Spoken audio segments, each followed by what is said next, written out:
And we'd love to have Wendell introduce himself first, if that's okay.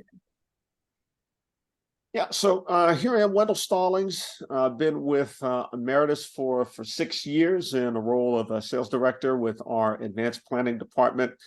Previous to Ameritas, I had been with MetLife in kind of a similar role with them, been in the industry since 1994 in a number of different roles in sales, some sales management, and now within the advanced planning space. So it's been quite the ride just in my career over the last, gosh, probably going on almost 3 decades here now. But it's been a good ride, and definitely great to get a chance to be with you folks here this afternoon. So what I'm going to do over the next roughly half hour or so is to talk a little bit about our dual executive reward. But in doing that, I think a lot of times I find it's beneficial to give a little more context around some of the strategies relating to just overall non-qualified benefits.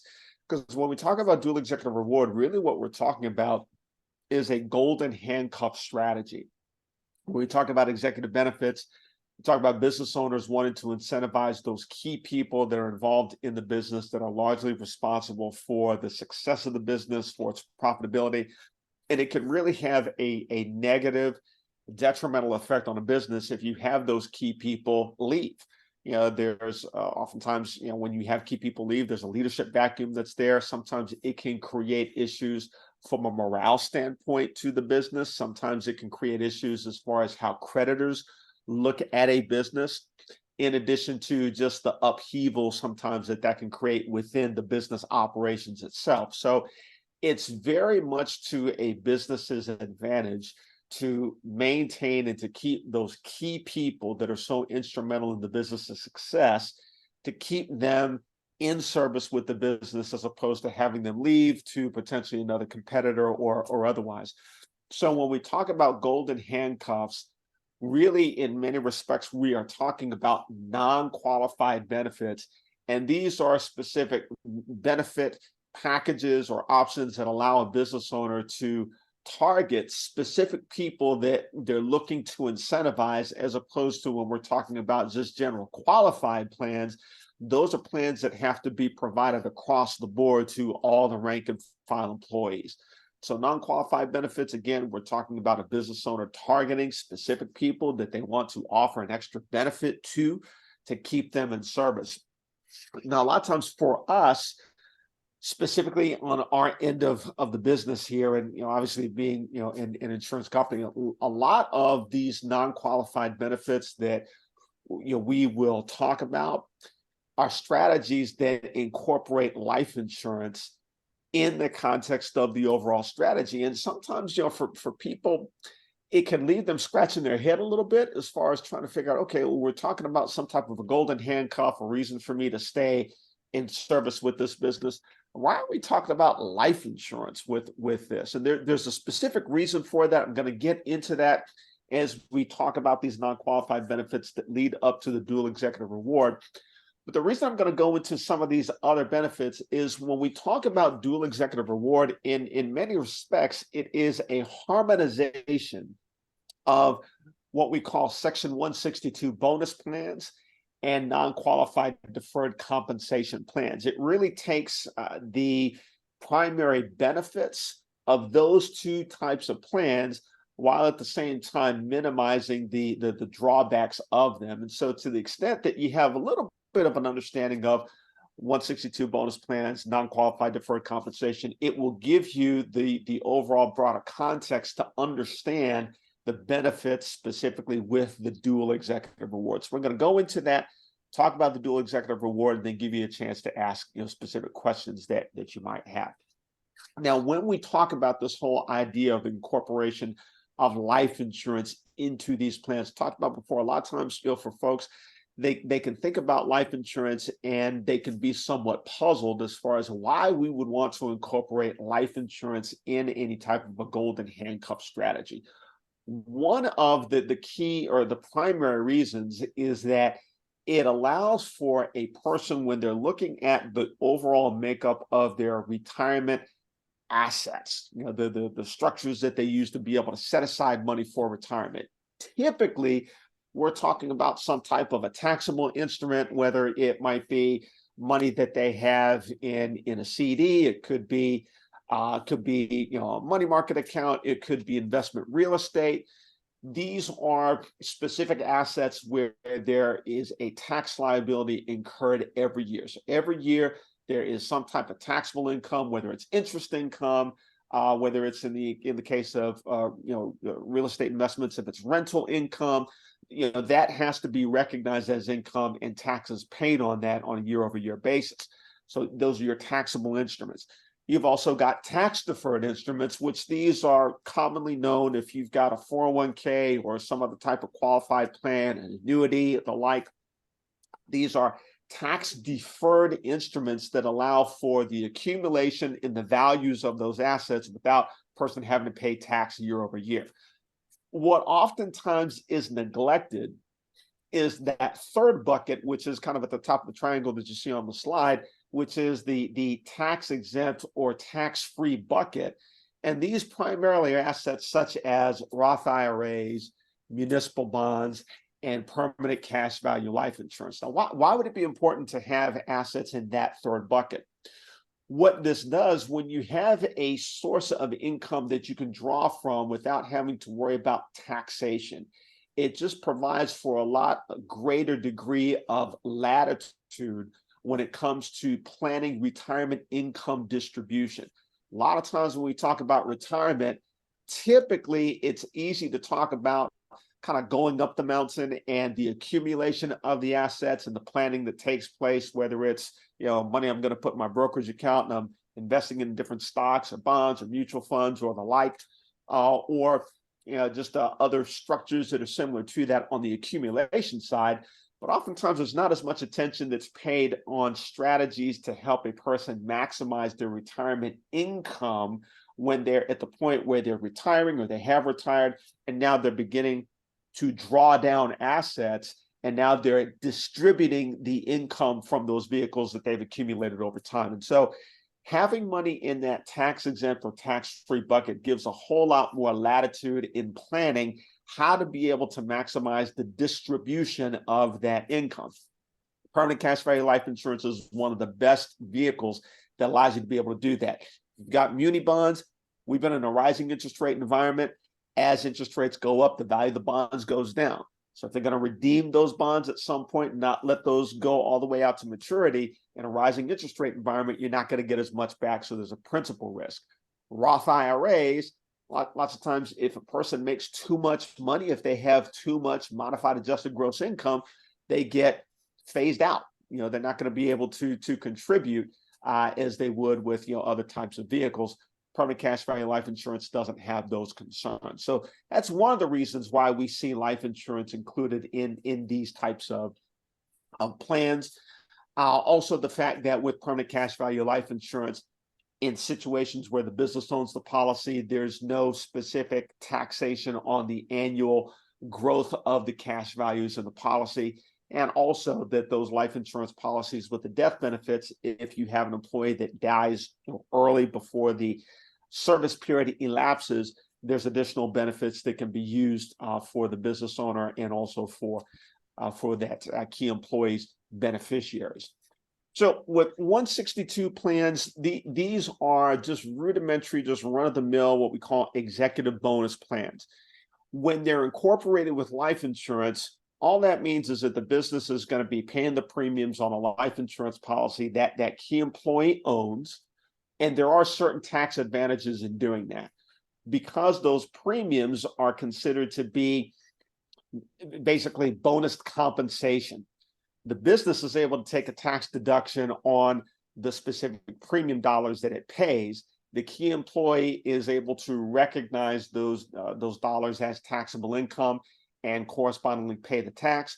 In some situations, you may have a business that opts to be generous and will do what's called a double bonus, or they'll gross up the bonus so that the net out-of-pocket cost for the key employee is zero. It's a very simple structure to put into place. There's really not a whole lot of paperwork that's involved. There is some, but it is relatively easy to put into place. the key employee again owns the policy.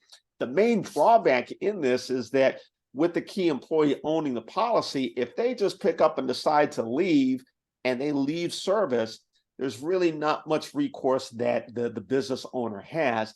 In some situations, there can be restrictive language that's put inside the agreement to at least limit the access that the key employee has to the cash values in the policy over a specified period of time.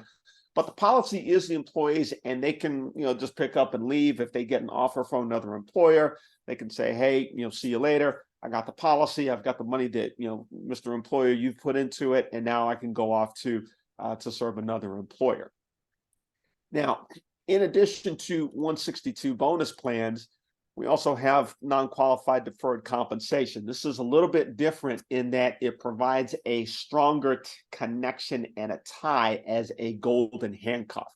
And so in this type of scenario, typically the way this works is that a key employee is going to be either deferring income directly, which would be a salary reduction plan, or in a salary continuation plan, it's basically a supplement to compensation that they would already receive. But because it is being segmented in some way in an informal fashion, those additional monies are not considered taxable income in that specified year. It's not until sometime down the road when that employee has retired or otherwise, when they start receiving those payments, that they actually recognize taxable income. Some of the main advantages with non-qualified deferred comp is that it allows for the business owner to have a strong golden handcuff. So those monies that are being promised to the key employee, if Joe or Jane or whoever that employee is, you stay on for 5 years or 10 years, there's going to be a payoff at the end. If that key employee decides to leave before the service period that's been agreed upon has elapsed, they don't receive any of those bonus dollars or money. It's something that they forfeit and they lose completely altogether. At the same time, one of the drawbacks is that because of changes that have taken place in the laws relating to non-qualified deferred compensation back in 2006, there is an additional layer of complexity and also administration that don't make these plans as simplistic as they had been before 2006. And a lot of that had to do with Enron and just some of the games that were being played with non-qualified deferred compensation, where the key executives that basically led to the company going bankrupt, they were able to walk away with millions of dollars in money in their deferred compensation arrangements, while the rank and file employees that had a lot of their company stock invested in the 401k, when the stock tanked, those people lost a lot of their 401k balance. And so Congress stepped in and said, we're going to do something to mitigate that.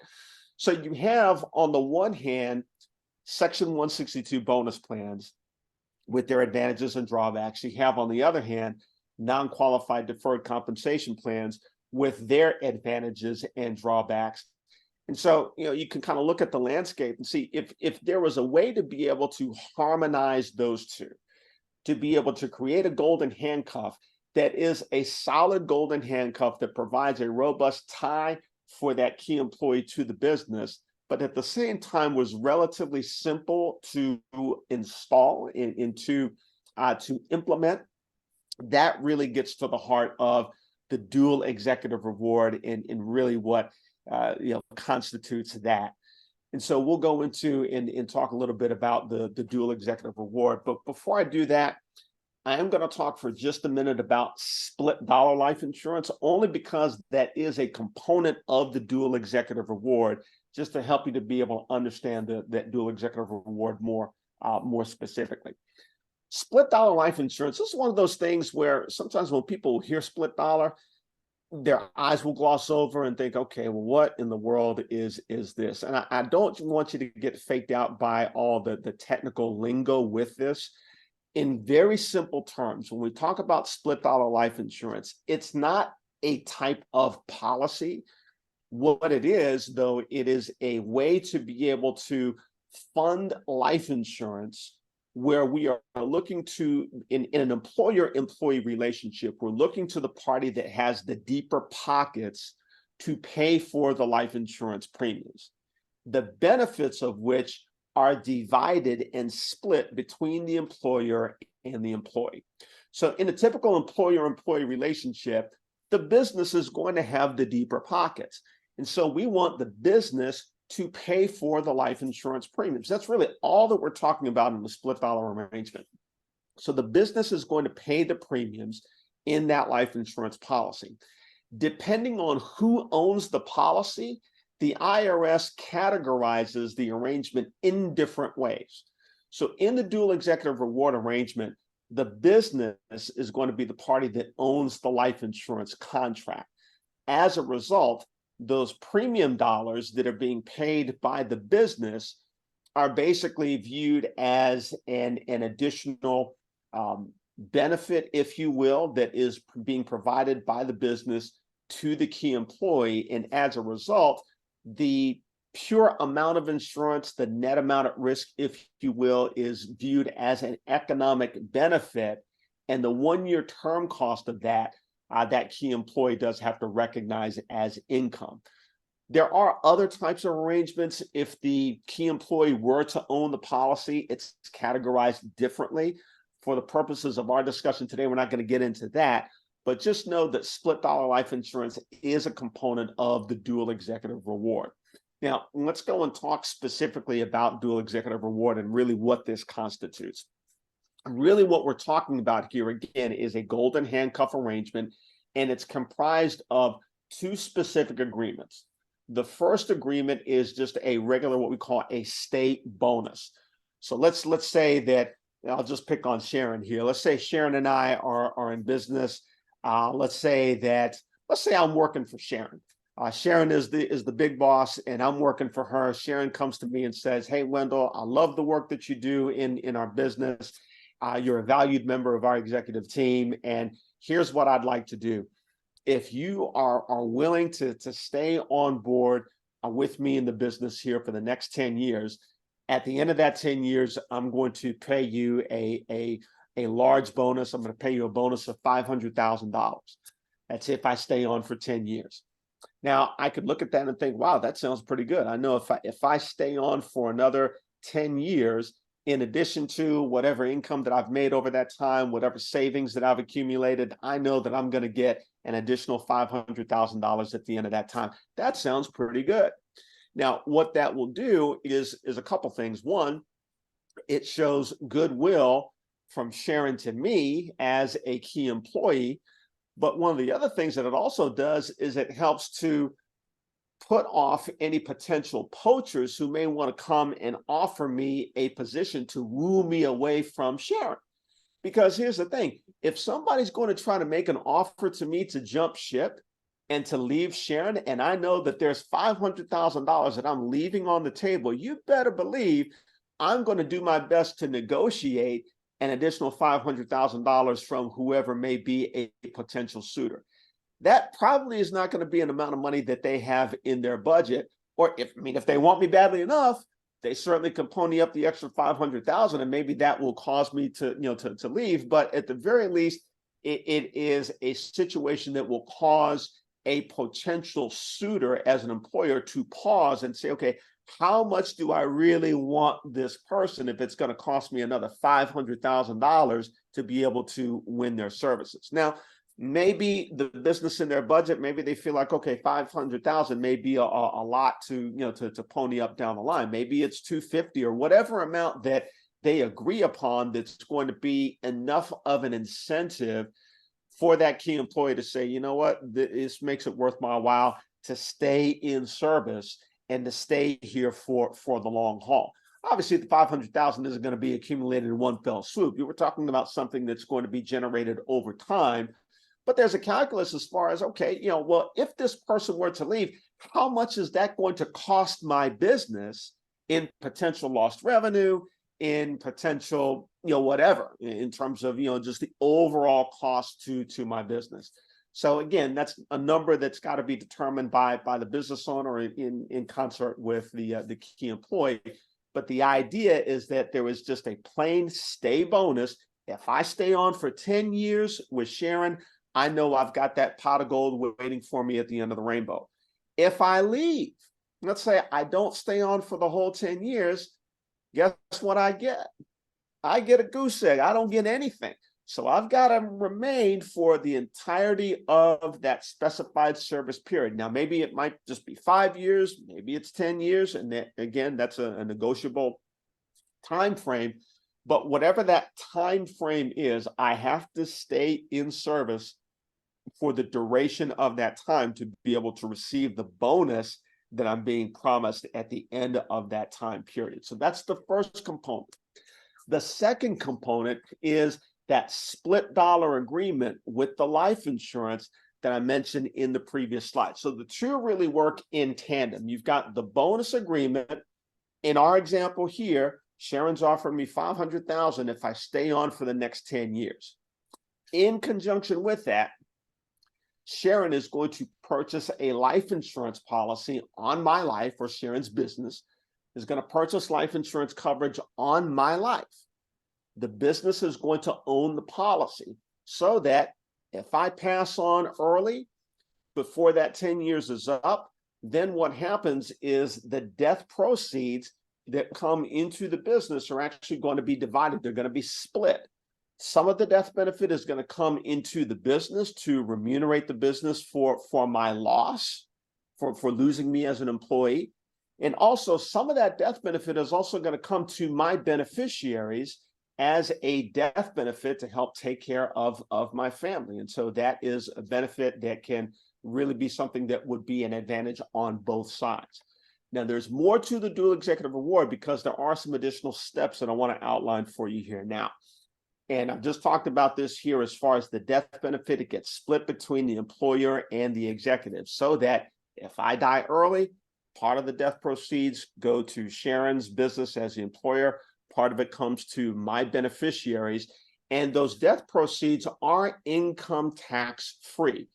Maintains the characteristics of life insurance in the general sense where the death benefit is free from income taxation. Now, remember I talked before about the split dollar arrangement. When the policy is owned by the business, those death proceeds that are allocated to me are considered an economic benefit that is a taxable benefit. So there is a small amount that I have to recognize as taxable income from the life insurance. I pay tax on that on an annual basis. And as a result, the death benefit, if I were to die early, that goes to my beneficiaries, that's completely free from income tax. It's a non-taxable benefit. Now, there is a third step involved as well. And this is in the event that, let's say I don't die prematurely. Let's say I live to the end of the 10-year period that was promised, and now 10 years has elapsed, and I'm looking for that $500,000. And now I'm really, really happy because I've been a great employee. I've served Sharon in her business. The business has flourished. It's done very well. And now it's time for me to get paid. So what happens here is that the bonus must be paid within 2.5 months of the end of the taxable year in which it had been earned. So in our situation here, that bonus was going to be paid out after 10 years. So right now we're in 2023. 10 years from now would be 2033. And the end of that taxable year would be December 31st, 2023. 2.5 months after that would put us at March 15th of 2034. So that bonus, the $500,000, would need to be paid to me in a lump sum by March 15th of 2034. Now, why is that? There is a rule that is a short-term exception, and this is getting into a little bit of tax code nomenclature here, but there's a section of the tax code that's section 409 cap A that regulates non-qualified deferred compensation arrangements. There's all kinds of rules as far as when the deferrals have to be declared. There's rules as far as if there's any kind of deviation from the schedule that had been agreed upon. you have to delay another 5 years of the receipt of the income, plus additional tax penalties if those specific agreements aren't adhered to. It goes up to like a 20% excise tax, in addition to the amounts that had previously been deferred, non-taxable, the tax being recognized on that. So there's a lot of rules with that, and there's a lot of pitfalls if those rules of Section 409A are not diligently adhered to. With the dual executive reward and the bonus being paid on a lump sum within 2.5 months of the end of the taxable year in which it's earned, what happens is that is called a short-term deferral exception to the rules around Section 409A. And so the dual executive reward is specifically designed to get us around those rules of Section 409A. And that's what allows us to be able to not do all of the reporting and the administration and following the somewhat onerous rules of Section 409A. But that bonus does have to be paid in full in a lump sum within 2.5 months of the end of the taxable year that it's earned. So again, in our example, we're talking about March 15th, 2034, Sharon's got to pay that bonus to me. Now, she has some options as far as how she wants to pay the bonus. Because remember, there was a permanent cash value life insurance policy that was taken out on my life. And ideally, the way that that policy would be structured, it would be structured to the point where we would basically structure it from a case design standpoint to project $500,000 of cash value in the policy by the time I get to be 10 years down the line. So there's a few different things that could happen. Sharon could opt to take some of the cash value from the policy, along with other specific cash reserves that the business may have, pull that together and just write me a check for $500,000. I take that as income in that specific time frame. When it's given to me, I have to pay tax on that because it is bonus compensation. She, for her business's standpoint, they get a tax deduction on those dollars that have been bonus to me. So at that time, Sharon gets a deduction. I recognize the $500,000 as income and I pay a tax on that. So she could do that. She also could opt to bonus the entire policy to me as well if she were to do that, as long as the fair market value of that policy is, is $500,000. So she could bonus that policy to me. Now I have full use of the policy itself. I can take some of the cash value from the policy, pay the tax, and now whatever the remainder is, now I've got that as far as additional supplemental retirement income. I can take withdrawals from the cash value in the policy tax-free. I can also have within the policy the Care for Life rider so that I can get an acceleration of the death benefit if I encounter a long-term care type situation. That's another benefit that would come to me as well. So either of those situations can be used. Now, we've also seen situations where the policy can be used as a means of being able to execute a buyout of the business. So let's say that Sharon is looking to retire herself at some point in the future. She's looking to exit the business, and maybe she's looking to me, or maybe I have an interest in buying the business. I could use some or all of the proceeds inside the policy to pay the business, or to pay at least a down payment as far as being able to receive the business. And maybe we do an installment note to take care of the rest of that obligation. So there's a number of different ways that this can be sliced and diced for the advantage of the business and for the advantage of the key employee. The bottom line is that this is a structure that allows for a strong golden handcuff to be put into place that also is simple to install and also, again, provides a very strong, robust golden handcuff. Now, one of the objections that sometimes we can hear is this idea of, goodness, if I'm going to be getting $500,000 as a one-time bonus, that's a pretty big tax hit. Why would I want to receive all of the money in one lump sum? Isn't there a way that we can break this up and, maybe have it received over installments over time, so I don't get hit with as big of a tax hit in one specific year? Now, the answer to that in the dual executive reward strategy is no, and there's a reason for that. One, dealing with what I said before as far as the rules around 409A and that short-term deferral exception. Again, that has to be paid in a lump sum. But the other issue that relates to a reason why it's an advantage to receive those bonus dollars in a lump sum is this issue of what we call risk of forfeiture.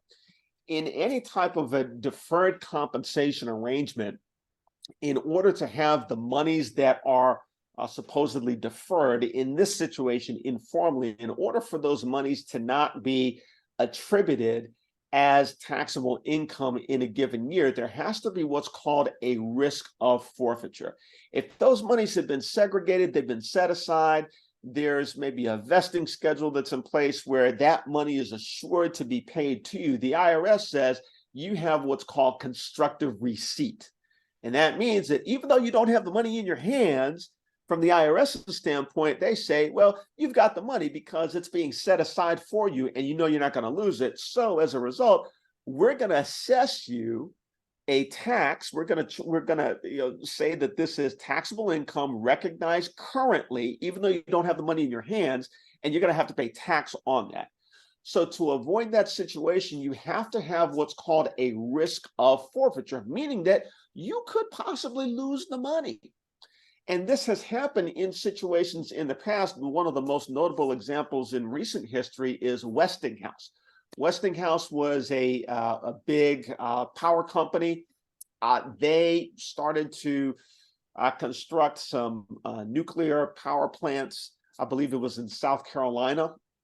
Those plants experienced significant cost overruns, which ultimately led to the bankruptcy of the company as a whole. And as a result of that bankruptcy, executives who had been receiving deferred compensation arrangements over time with Westinghouse, they saw those payments stop completely because of that issue of risk of forfeiture. So because the business went belly up at that point, all those executives, including former CEO, that had been receiving payments as a result of the deferred compensation arrangements, those payments ceased. They stopped. So that risk of forfeiture, even in a situation where, let's say, you retire and that key employee is receiving payments over time, there's still going to be a concern of, well, if the business doesn't do well, if new management comes in and mismanages things, there's a possibility that I might not get my money. Maybe something happens where the company is subject to a major lawsuit. Maybe something happened where, who knows, life is unpredictable and things happen. But if there was a major lawsuit and the company was on the losing end and now there's a big judgment against the company and now they're not able to pay my deferred compensation arrangements, I could lose that money. So when you have an arrangement where the bonus is being paid in a lump sum, it completely eliminates the issue of the risk of forfeiture if something were to happen subsequent to your retirement or that key person's retirement that would prevent them from being able to receive the income that they ordinarily would have been due. Now, let's take a look at some numbers here just to give you a practical real-life example of how this would work. Now, this is a situation where we're looking at a key employee, currently age 41, and the business is going to be putting into this arrangement $25,000 over a period of 10 years, so a total of $250,000 that they're putting into the arrangement. Now, in the beginning, the first 10 years, the employer, the business, actually owns the policy, but there is a portion, of the death benefit that is being ceded to that key employee.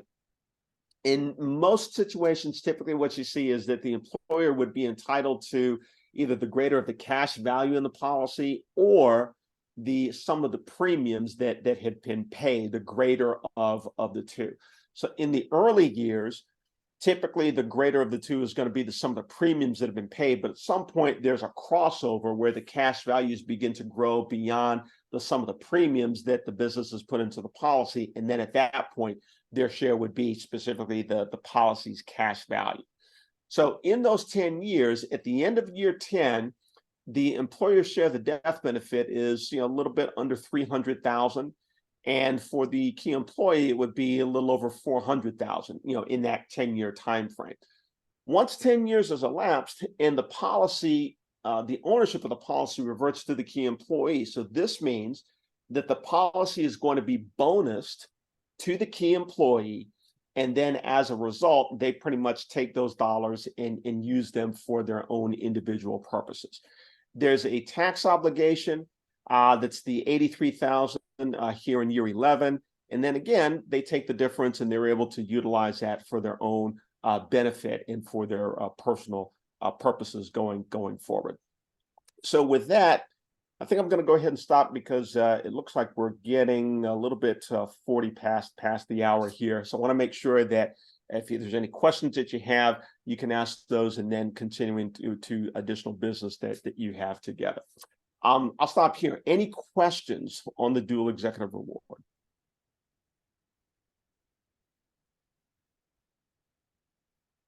Make sure you unmute if you'd like to speak.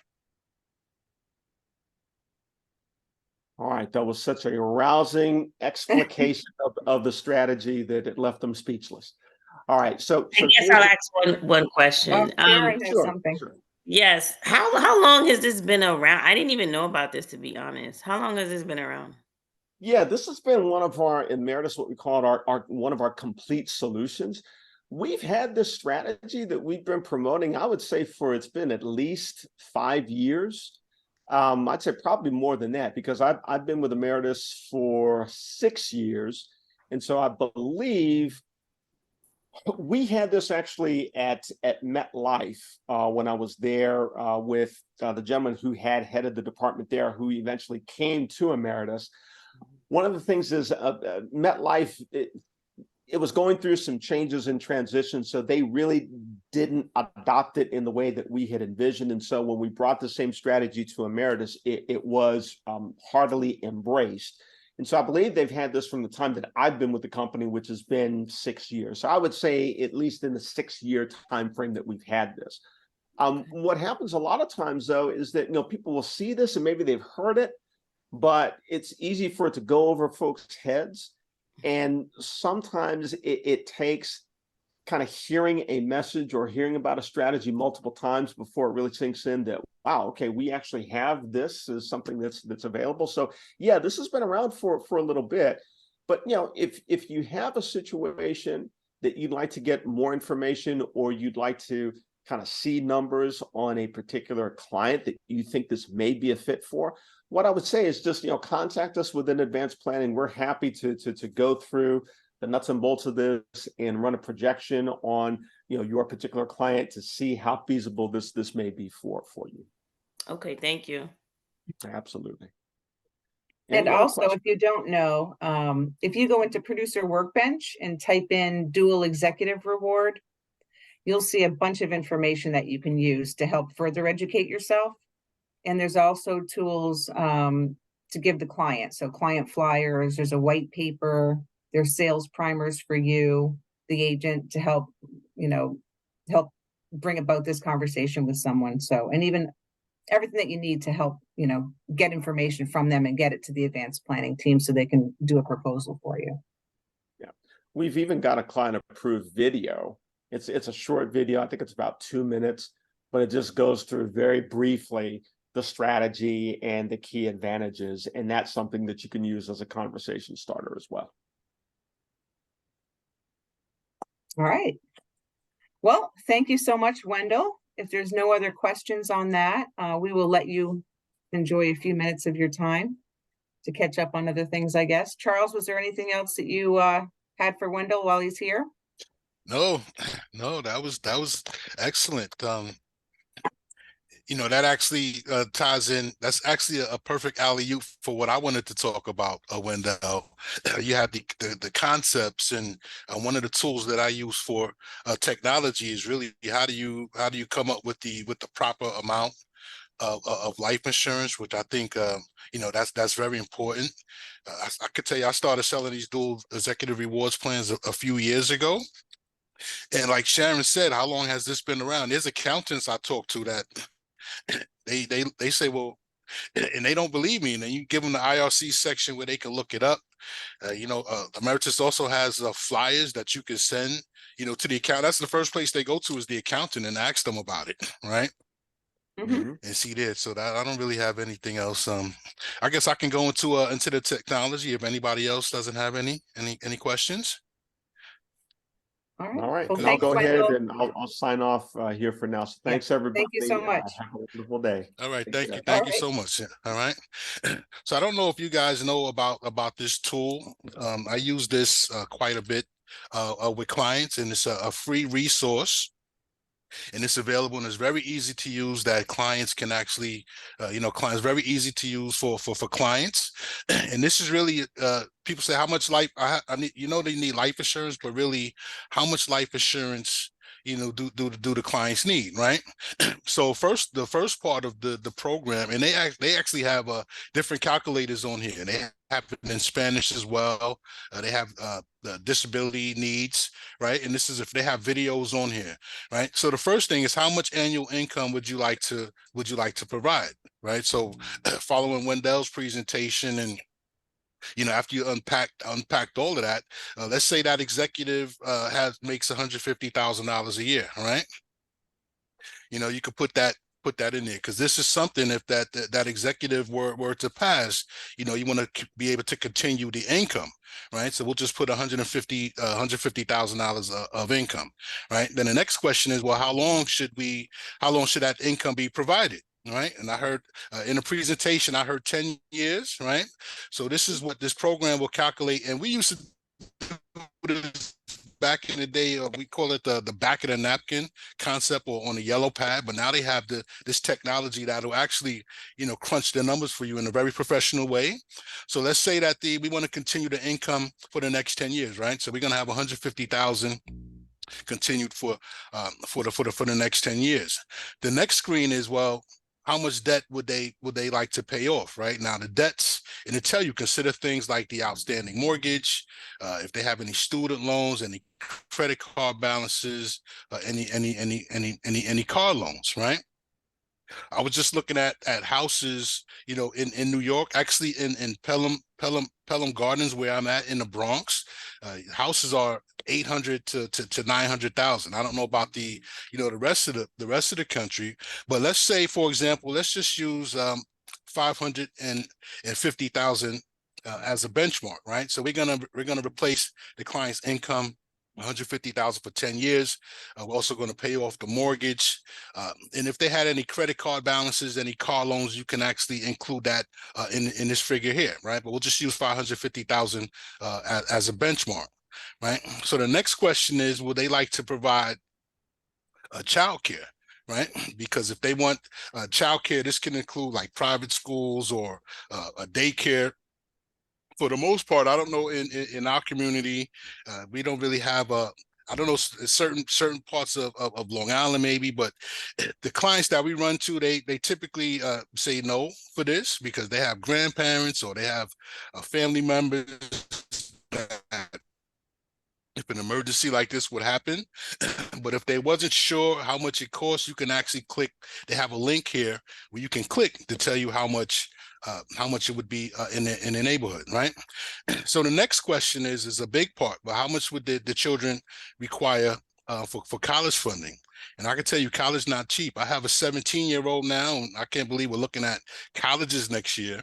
And just public colleges in the state of New York, SUNY, we're looking at 125,000 just over 4 years. And that's just tuition and room and board. Of course, there's grants and scholarships and financial aid and a lot of things they can qualify for, or maybe not. But this executive might say, you know what, I want to guarantee that there's going to be funds there for my child when I go to college. right? To go to college. If something happens to me, I want to guarantee that there's going to be funds for the child to go to college. So what age? You could put the age here. Like, for example, I have a 17. I'll just use mine. What type of school? A public. And the next thing is what state, right? So this program is designed to what state you live in. If it's Rhode Island, North Carolina, whatever state you live in, it's going to calculate the current average cost of colleges, public colleges in that area. You can also check a private college. I would ask the client, would you prefer a private college or a public college? And I can tell you, most of the clients, they say, well, let's see what it looks like, for a public college. Then you have your emergency fund, right? And the expert suggests that, well, we're the experts, right? We suggest maybe 6 months of your income to cover the emergencies. And this is 6 months if you have any emergency boilers, anything break down, like that new roof, right? So let's just put 75,000, which is half of the client's income, right? And if they already have any life insurance, this takes it into consideration, right? So whatever they have, if they have a shortcoming, if they have a gap in what they need, this is actually gonna wrap that around, right? So let's say the client has 250,000 already, and then they click the next button here, right? This tells you right there how much life insurance this executive should need, and it gives you a synopsis. The income replacement, that's the 150,000 for 10 years, to pay off the debt, pay off the mortgage. You have the college fund, which came up to 83,000 for a college fund, 75,000, 20,000 for burial. That's built into the program, and a minus the 250. So right there, we know this executive, when we're talking to this executive, we have a customized, tailored plan for him, a $1.8 million policy, right? And the good news, Ameritas now has the accelerated underwriting to 2 million, right? So you can actually almost apply for that, for this amount without any physical. You can email this result to the clients. You can download a PDF and include it with their policy. But this is really easy. You can even send this to the client before your presentation, and this really helps you to build on that, right? So that's my idea for the day. Anyone have any questions or? That's great. I forgot about lifehappens.org. Yeah, that is Hopefully all great. of you got, yeah, I always seem to forget that's there for us. So thanks for reminding us. Yeah, and it's there, and it's there, and it's free. Yep, absolutely. Mm-hmm. Does anyone else want to share? Lots of good calculators on there. Absolutely. Mm-hmm.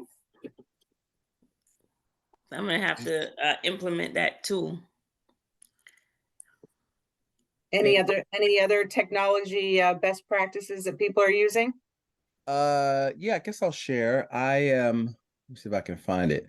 My focus for this quarter is on referrals. So I have two types of referrals. So one of the things I focus on right now, my goal is to have 10 what I call power partners, and basically you would call strategic alliances. So in order to work with me as a strategic alliance, my goal is I have different levels of it, but you got to introduce me to 2 to 4 people a month. And so I'm acting as their growth coach. So I look at what am I good at that other people suck at? Most people suck at marketing. Okay. So I'm using my skill set around that to do that. So what I've done is I use this thing called Agent CRM. It's kind of like my secondary CRM system. And it's kind of like ClickFunnels with more stuff, but less expensive. And so I call Olympic Referral Partners. But anyway, it's a program where that's a whole thing where I introduce people or reach out to people. Let's say I make a list of, I want an accountant, I want a tax person, which are different people. Tax strategist is who I want. Okay. Mm-hmm. A real estate agent. So who else works with my ideal client, right? Because we're always, there's the quickest way if I get an endorsement from them. So what I do is I've interviewed them. We'll meet like once, maybe twice a month and talk about strategy. And what I've done is I'll give them ideas to help them grow, because if they grow, they got more leads for Curtis. If I get more leads. So I've created a specific website for them. So this is the technology tip. Okay, hold on 1 second. Yeah, here we go. Can I share? Yeah, I think you can, right? Yeah, okay, I got it. Hold on, let me open it up. Yes, you can share. Yep, I got it. I'm just gonna pull it up. All right, here we go. Can y'all see this? Yes. Yes. So you can do some MailChimp, you can use it on a thing. So all I did is a landing page. And so I talk to them, I give them this. I'm actually going to adjust it a little bit and personalize it so it has their name or the business on it. But basically, if they're thinking about people, and now I'm working on another part where I'm like, here are the people, when they say this, I don't know where all my money goes. I just had a baby. I need to, these are things that come up that should trigger, hey, you need to meet my guy, Curtis. Okay. So you got to remind them of who you're looking for. And then if they do, I say, okay, listen, I want what, I might tweak because I really want to put them on my calendar, but I'll take this. So last week, I got 4 of these from a tax person. So I got 4 referrals that she used this and put them on there. My assistant pulls them down. They go into our CRM. They let them know, all right, we got these referrals. She calls them. She called all 4. I got 3 appointments for this week, and I got 1 callback. Okay. And then Nice. I have another one for clients. So when I deliver policies or I use Circle of Wealth. So we have this talk, or here's how I get paid. One of the ways I get paid is as I'm going through my process. Because I take people through education process.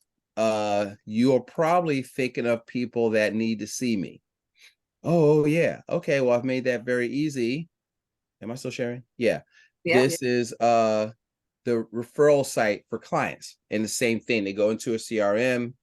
My assistants get notified, they call them to set it up. So my goal is 10 a week for that. So I'm focusing on that, and I have like 2 or 3 other reaching out methods. But what I've done is just basically to make it easy for them to introduce me some other people. And then you can work out, you got referrals, you got advocates. I've got a really strong advocate that's a real estate coach, like investor, but real estate coach who's, I do infinite banking. So they I teach how to do that with real estate. So, she talks about me, and I send her this or to Linktree where they go to my calendar, and I get a lot of people that have heard about it. Somehow I'm positioned as an expert. They call me. So you got to make yourself findable, and then you make it easy for them to introduce you. What I'm tweaking that is I'm reading this book called The Blue Square Method, and it says, when you describe me to people, what do you say? So I need to hear what they're saying. So I'm going to coach them and tell them how to introduce me. Right. And then make sure. And then I say, look, put them through here, or if worst case, send me a text or an email introducing us, because I don't know if they're going to call me, but I know we're going to call them. And, and then I have one of my assistants. So both my assistants call. So I don't even make those calls. I have trained people. It's a great book called The Appointment Setter. And when I first hired my first VA, I paid her to read that book, and she went through and started calling all my unconverted leads from the live workshops I had been doing up until COVID for 1.5 years. And she went back, called all those. That's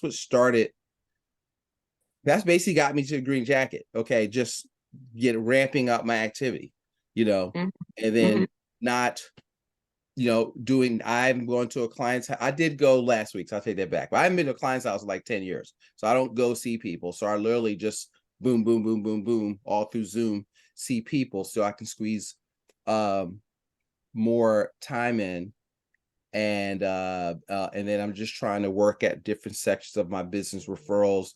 Can I get on other people's stages? That kind of stuff. So that's my tip for the week. Do some, one to many, and then give them a way to contact you. Here's the last one, sponsor and speak. So I use this service called Textful, TIXTIFUL.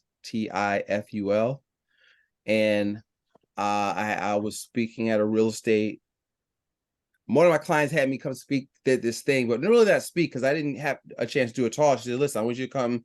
I want you to explain infinite banking. I said, look, I can't explain this in 15 minutes. So I just said, listen, here's what it is. So-and-so is a big client of mine. Here's how it enhances your investing. If you want more, text B to bank to 55444. And in 15 minutes, I got 21 leads. It's great. So is this a link that you give your clients when you send a follow-up email after a meeting? Yes. Prompt this? Okay. Yep. Mm-hmm. This And one, then And this this- website the other is one is again, for my for the power partners. But yes, once we decide we're going to work together, then I create this for them, and then I kind of teach them how to do the same thing and create the same model for their business. and that website to create this was It's actually, so what it's actually in is, let's see if I can get to it. well, it says agent-crm.com. Is that it? Yes. Okay. Okay. Yeah, I don't think I can get in through. Yeah, but this is It's hard the to site. see. Yeah. Okay. Oh, I see it now. Okay. Awesome. Thanks, Curtis. Welcome. Yeah, thank you. So we're up at 3 o'clock. Um, That was what do awesome. we Thank want you, to talk Curtis. about next time? What do we want to talk about next time, Charles, and anybody else? Well, I know want me Sharon suggested the objections. I mean, we come into the holiday seasons and everyone's going to be dealing with the objections. So handling objections on the phone for Well, appointments? that was just a suggestion, but you can ask the group. Okay. And I wanted to hear what Sharon and Shahid is doing for technology. Well, nothing like I'm gonna be implementing this agent CRM in a minute. Well, wait, Me too. I'm I'm like, I my can't affiliate wait to link, get and to that website. I'll send you my affiliate link. So give me. Oh, okay. All right, Curtis. Yeah, I'm like, I need that too. Like, wow, I that was a know, because nugget. you want to make it easy for people to, put in the information of referrals or whatever. I mean, one client that I have, well, he was actually I met a referral partner, and then he became a client, and then he introduced me to somebody else, a real estate agent, and this one guy brought me like 13 people. So I need to, that would be a great, yeah. And I just send links to everybody, and then just keep. Well, drilling plus down. you gotta, whether it's what's that thing called, Red Tail or whatever, you have to live and die in a CRM. Yeah. Because a lot of people, I have agents. I was, I got one. It's called Less Annoying CRM. It's like $15 a month, and he keeps dropping it. I was like, what? I'm looking at what the hell do you do? What's your day? Yeah. I mean, Yeah. when I wake up, I'm in the CRM. In the That's CRM, how I yeah. track who I'm going to call. That's where I Yep. took notes from my meetings. That's where I Yeah. schedule my next meeting. That's where Yeah. I send tasks out to my VAs to send them this or send them that. I mean, like, Right. which that's new. That's only about 2 years. But I've always, when you meet people, I went to the National Association of Black Black estate planners Friday down in DC, and I met about 4 or 5 people. I'm added Right. in To the CRM, exactly. into the CRM and connected with LinkedIn. You got to have a whole process of when you get Yes. named. You got to have a organized follow-up system so they don't just fall through the cracks. Right. Exactly. So we have one idea for next time, handling objections. Anything else? Any special speakers you want me to grab from corporate? Or do you want to just keep it among yourselves next time? Wendell was great. That was super. It was very good. That was that was very good. We know who they are. What's the? Are we recruiting like Bob Swanson on adoption, or maybe not next? Well, on just the Charles. You don't want to know anybody else building an agency? Yeah, myself. I think Charles is, yeah. I And I think think Shahid is. I think Shahid is too. Shahid is. He has 25 agents here. Mm-hmm. Yeah. I'm not building an agency right now. Not right now. I'm vacillating. I have like 4, and every time I do a meeting, I want to reach through the Zoom and strangle. Yes, I was gonna say smack shit out of them, but yes, and that's unhealthy, right? So it is. So I'm still dealing with that. Do I just want to be a master surgeon with a nurse, or do I want to build a field hospital, which is recruit and train? And then the system seems complex to do that. Charles, so that was the thing when you built that tiered thing. We have to talk about that. I might call you that offline because I hadn't been focused on it. I'm trying to make sure that. Which one?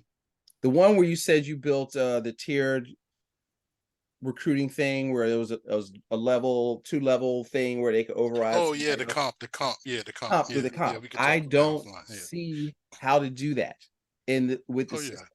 And even the paperwork is difficult. Like I decided I don't want any career agents. I just want brokers.